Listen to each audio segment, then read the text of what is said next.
शिवाजी महाराजांचं नुसतं नाव जरी घेतलं तरी आबालवृद्धांना स्फुरण चढतं. नमस्कार, मी स्मिता साठे दीक्षित. मनातल्या गोष्टी या माझ्या यूट्यूब चॅनलमध्ये आपलं खूप खूप मनापासून स्वागत. आज पुन्हा एकदा स्नेहबंध. माझ्या स्नेहबंधच्या आधीच्या व्हिडिओजना आपण भरभरून प्रतिसाद दिलात त्याबद्दल मी आपली खूप खूप आभारी आहे. 6 जूनला शिवराज्याभिषेक सोहळा सगळीकडे मोठ्या उत्साहात साजरा झाला. तसाच तो स्नेहधाममध्ये पण झाला. हे स्नेहधाम म्हणजे स्नेहबंधचा मोठा भाऊ म्हणायला हरकत नाही, कारण सर्वात पहिल्यांदा कल्पना पुढे आली ती ज्येष्ठांच्या विरंगुळा केंद्राची आणि ती प्रत्यक्षात उतरली स्नेहधामच्या रूपाने. आणि त्यानंतर उभं राहिलं ज्येष्ठांचं निवासी संकुल स्नेहबंध. तर हे स्नेहबंध म्हणजे ज्येष्ठांचं घर आहे, तर अंगण आहे स्नेहधाम. या स्नेहधाम मधली सगळी ज्येष्ठ मंडळी ही कलेच्या क्षेत्रात मनसोक्त बागडत असतात. स्वतः कथाकथनचे कार्यक्रम, कविता वाचनाचा कार्यक्रम, एकपात्री प्रयोग, गाणी, गप्पा असे अनेक कार्यक्रम तिथं होत असतात.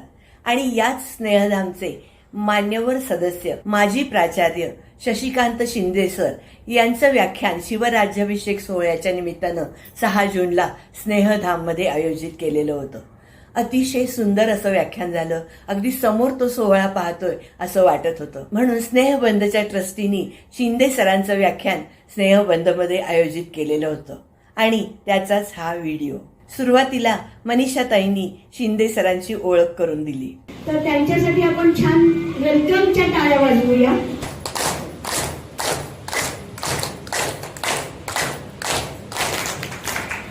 आणि आज आता आपण वेगळ्याच दुनियेत जाणार आहोत बरं का. आपण 6 जून 24ला स्नेहधाम मध्ये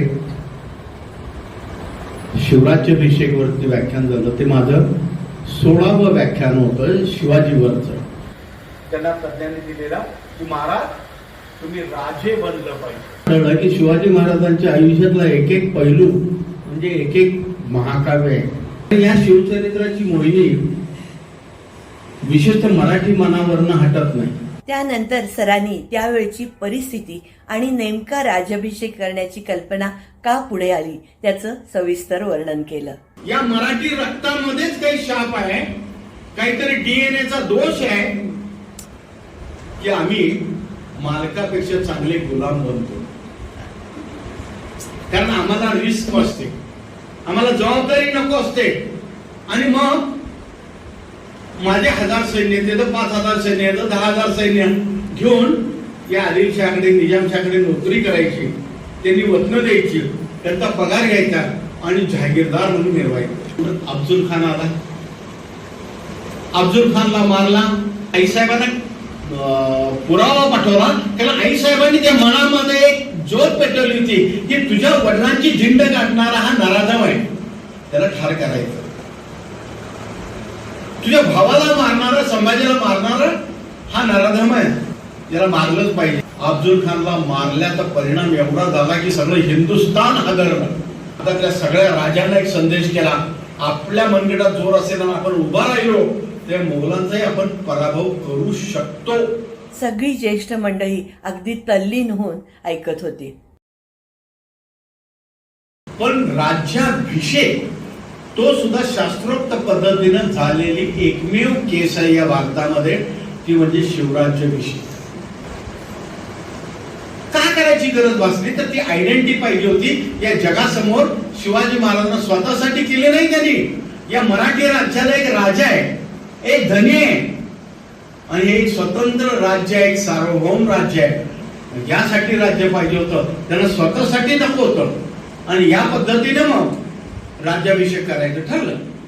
आता रायगड हा निवडलेलाच होता.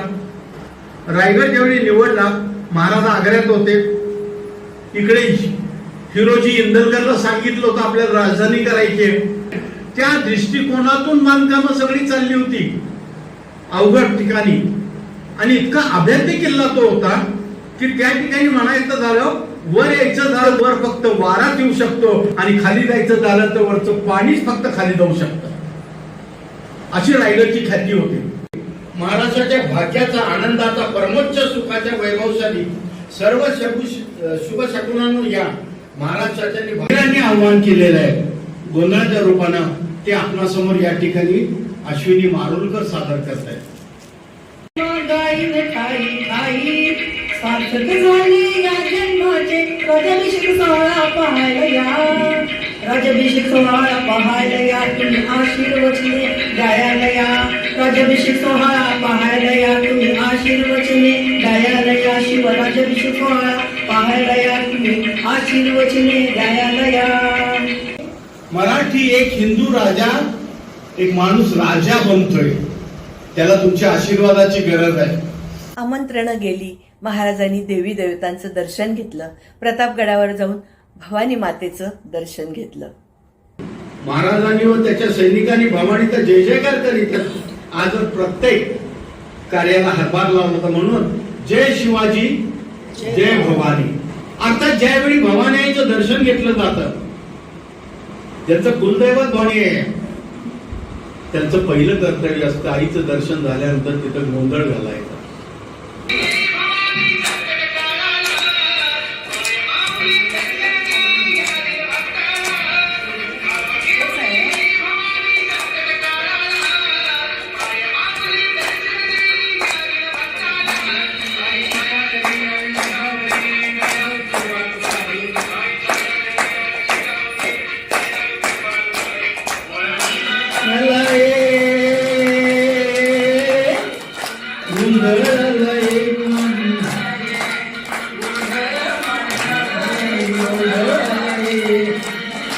प्रत्येकानं आपल्या दृष्टिकोनातून लिहिले, जसा दिसला तसा. हा हेनरी ऑक्झिटन, इंग्रजांचा वकील, मुंबईवर खास चौल मार्गे आला आणि पाचाडला राहिला होता. आधीच 8 दिवस येऊन या राज्याभिषेकासाठी नजराणा घेऊन आला होता. मूळचाच व्यापारी माणूस. या माणसाने सगळ्या सोहळ्याचं साधन्य वर्णन ते लिहून ठेवलेलं आहे आणि ते आजही ब्रिटिश आर्काइव्ह मध्ये उपलब्ध आहे. आता इथे रायगडाची तयारी सुरू होते. रायगडाचे मुख्य पुरोहित होते गागा भट्ट. या गागा भट्टांनी इतका सविस्तर अभ्यास केला होता की त्यांनी सर्व विधीचा क्रम, त्या विधींचं स्वरूप, ते विधी कोण करणार, कोण कुठे बसणार, त्याच्या वेळा काय, मुहूर्त काय, त्या सगळ्या सूक्ष्म गोष्टी या गागा भट्टांनी लिहून काढल्या होत्या आणि एक ग्रंथच लिहिला होता. त्याला म्हटलं होतं राज्याभिषेक प्रयोग. यामध्ये सर्व तपशील होत्या. अतिशय दक्षतापूर्वक रायगडच्या महाद्वारावर तोरण चढले. शुभप्रसंगी तोरण लावतात घराला. रायगडला तोरण चढले. नगारे, शिंगे, चौघडे गडगडू लागले. गणरायाची प्रतिष्ठापना झाली. तांदळात कुंकू मिसळले गेले. स्वस्तिक चिन्ह उमटली. गागा भट्टांनी गणरायास आवाहन केले. एकेका विधीस प्रारंभ झाला. अनेक अडचणी आल्या, पण त्या सगळ्या अडचणी दूर करून गागा भट्टांनी एक एक विधीला सुरुवात केली. पहिल्यांदा मुंज झाली, नंतर विवाह झाले. एक सुंदर वातावरण या ठिकाणी निर्माण झालं होतं. एकेका दिवशी एक एक विधी होत होते. नक्षत्र शांती, ग्रह शांती, इंद्रिय शांती वगैरे विधी पार पडले. महाराज या काळामध्ये व्रतस्थ होते. दुग्धपान व फलाहार करून ते अतिशय श्रद्धेनं प्रत्येक धार्मिक विधी यथासांग करत होते. नंतर ज्येष्ठ शुद्ध एकादशीला महाराजांची सुवर्ण तुला झाली आणि इतरही अनेक प्रकारच्या तुला झाल्या. कुठलीही गोष्ट राहू नये म्हणून सरांनी हा सोहळ्याचा वृत्तांत वाचून दाखवला. राज्याभिषेकासाठी त्यानंतरचा विधी होता तो म्हणजे अभिषेक. राज्याभिषेकाचे सर्व पवित्र उदके उतरली. गागा भट्टाच्या आज्ञेप्रमाणे महाराणी सोयराबाई, राजपुत्र संभाजीराजे त्या सोन्याच्या चौरंगाकडे पाऊल टाकत गेले. चौरंगावर बसले. महाराणी साहेबांनी जडाबाचा कमरपट्टा घातला होता. 8 दिशांना 8 प्रधान आपल्या हाती विविध वस्तू घेऊन उभे राहिले. मोरोपंत प्रधान पूर्वेस तुपाने भरलेला सुवर्ण कलश घेऊन उभे होते. आग्नेयेला अनाजी पंत सचिव छत्र घेऊन उभे होते.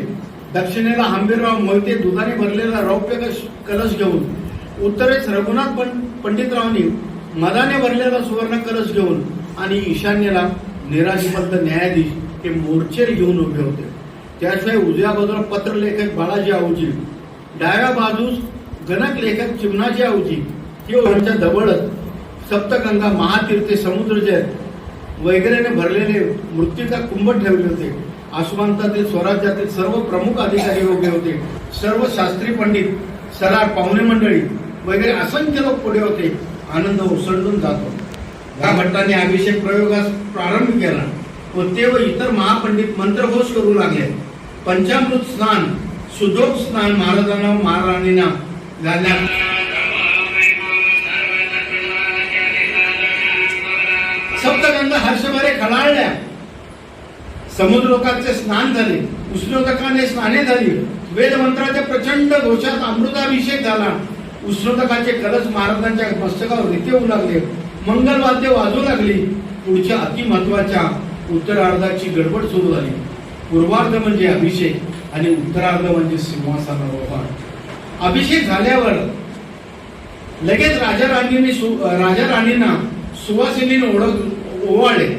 काशाच्या पात्रात भरलेले तुपात महाराजांनी आपले मुखावरोपण केले. नंतर शुभ्र वस्त्रे व अलंकार धारण केली. वस्त्रालंकार अत्यंत मौल्यवान व अप्रतिम होते. राज्यसभा तुडुंब भरली होती. केवढे प्रचंड, केवढे सुंदर, सुशोभित आणि परिपूर्ण सभा मंदिर. ते गाद्या, लोड, पडदे, कनाती, झालरी, झुमरे, पुष्प पल्लवाच्या माळा अनंत शुभ शृंगाराने सजवले. त्या राज्यसभेचे प्रवेशद्वार पूर्वेस होते. भव्य अतिदेखणे या प्रवेशद्वाराच्या उंच माथ्यावर खास नगारखाना झडत होता. राज्यसभेच्या प्रवेशद्वाराचा दिमाग काय सांगू. प्रवेशद्वाराच्या दोन्ही बाजूला दोन सुंदर शुभलक्षणी हत्ती नटून झुलत होते. हातात भाले व सुंदर दंड घेतलेले अनेक द्वारपाल उभे होते. अतिभव्य प्रवेशद्वारातून आत प्रवेश केल्यावर राज्यसभेचा विशाल प्राकार झेंडूच्या गेंदेदार फुलासारखा महाराजांनी तुडुंबला होता. प्रवेशद्वाराच्या रेषेत थेट समोर मध्यावर उंच सुबक लांब रुंद चौथरा होता. त्यावर आणखीन एक सुबक चौथरा होता. त्यावर अष्टस्तंभी साधारण मेघडंबरीप्रमाणे किंवा अंबारीप्रमाणे दिसणारी सुंदर मंडपे होती. या मंडपीत 32 मन सोन्याचे दैदिप्यमान रत्नजडित सिंहासन स्थापलेले होते.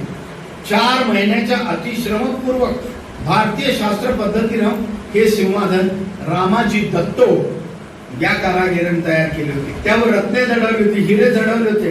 32 चित्रे शोभत होती. सिंहासनाच्या भव्य चौथऱ्याच्या डाव्या उजव्या बाजूला मोकळी जागा होती. राजकुलातील स्त्रियांची बसण्याची व्यवस्था तिथे होती. प्रवेशद्वाराचे सिंहासन हे अंतर प्रदीर्घ असूनही एक मोठे वैशिष्ट्य साधण्यात आले होते. सिंहासनापाशी आपल्या नेहमीच्या संथ आवाजात बोलले तरी प्रवेशद्वाराला ते बोलणे अगदी सुस्पष्टपणे ऐकू जात होते. आता सारी राजसभा आतुरतेने महाराजांची प्रतीक्षा करत होती. वस्त्रभूषे धारण केल्यावर महाराजांनी आपल्या ढाल तलवारींची व धनुष्यबाणाची पूजा केली, शस्त्र धारण केले. आता महाराज सिंहासनावर रोवण्यासाठी निघाले. राणी व राजपुत्रासहित त्यांनी कुलदैवतांना नमस्कार केला. बाळम भट्टांना, गागा भट्टांना, ब्रह्मवृंदांना व वडीलधाऱ्या मंडळींना नमस्कार केला आणि ते आईसाहेबास नमस्कार करण्यात गेले. त्या माऊलीला तेवढी धन्यता, कृतज्ञता वाटली असेल.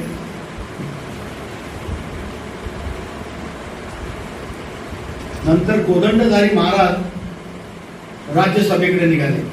सुवर्णदंड घेतलेले प्रतिहारी अष्टप्रधान चिटणीस यांच्यासह महाराज राज्यसभेत पोहोचले. राज्यसभेत उत्सुक मनाने उभे असलेले हजारो लोकांची हृदये आनंदाने भरून आली. गागा भट्टांनी धार्मिक विधी केले. अष्टप्रधान आपल्या जागी उभे राहिले. राज्यसभेत प्राचीन भारतीय संस्कृतीचा फार सुंदर आविष्कार झालेला होता. उषःकाल झाला. तोरणागडाच्या मागे पूर्वा उजळू लागले. महाराज सिंहासनाच्या समोर आले. त्यांनी आपला उजवा गुडघा भूमीवर टेकवला.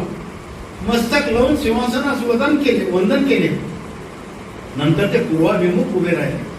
नगारे चौकडे शिंगे करणे हलग्या साधने ताशे तमाम वाद्यांचे ताफे आणि तोफा बंदुका कान टवकारून सुसज्ज झाल्या. सर्वांचे डोळे महाराजांच्या मूर्तीवर खेळले. हिंदवी स्वराज्याचा तो सुवर्णाचा अमृताचा कौस्तुभाचा परमोच्च सौभाग्य क्षण उगवला. मुहूर्ताची घटका घोडाली. गागा भट्टांनी परमोच्च स्वरामध्ये वेदमंत्र म्हणण्यास सुरुवात केली.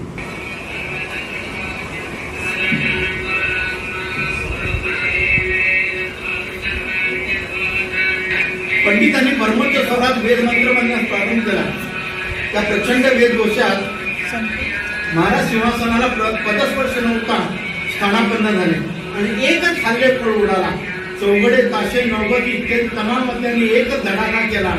तोफा बंदुकांनी काही दिशा एकदम दणाणून सोडल्या. राज्यसभेतील सहस्रावधी सभाजनांनी सोन्या रुपयाच्या फुलांची सुगंधी फुलांची अक्षरांची लायांची महाराजांच्यावर आदिरात पुष्टी केली.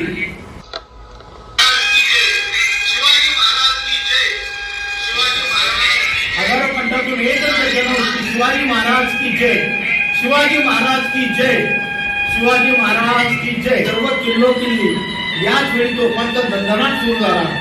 सारे स्वराज्य आनंदाने धुंद झाले आणि त्या जय जयकाराने दिल्लीच्या कांठड्या बसल्या. विजापूर बजीर झाले. फिरंग्यांची झोप उडाली. अगदी दख्खनच्या दौलतीच्या नौबती ऐकू गेल्या. राजसभा देवाण विसरली ती. राज्याभिषेक झाला आणि अंगावर रोमांच उभे राहिले. अभिमानानं ऊर भरून आला. सर 2 तास सांगत होते पण वेळ कसा गेला कळलंच नाही. निलिमाताईंनी आभार मानले आणि कार्यक्रम संपला. चहा पाण्याचा कार्यक्रम झाला आणि आम्ही निघालो. परत तसाच प्रेम निरोप स्नेहबंधचा. आता ते कसा वाटला व्हिडिओ नक्की सांगा. यूट्यूबवर एक छोटीशी कमेंट करायला विसरू नका. शेअर करा आणि चॅनलला अजून सबस्क्राईब केलं नसेल तर सबस्क्राईब करा. परत भेटूया एखाद्या नवीन व्हिडिओसह. नमस्कार. आपल्या या जाणत्या राजाला मानाचा मुजरा. नमस्कार.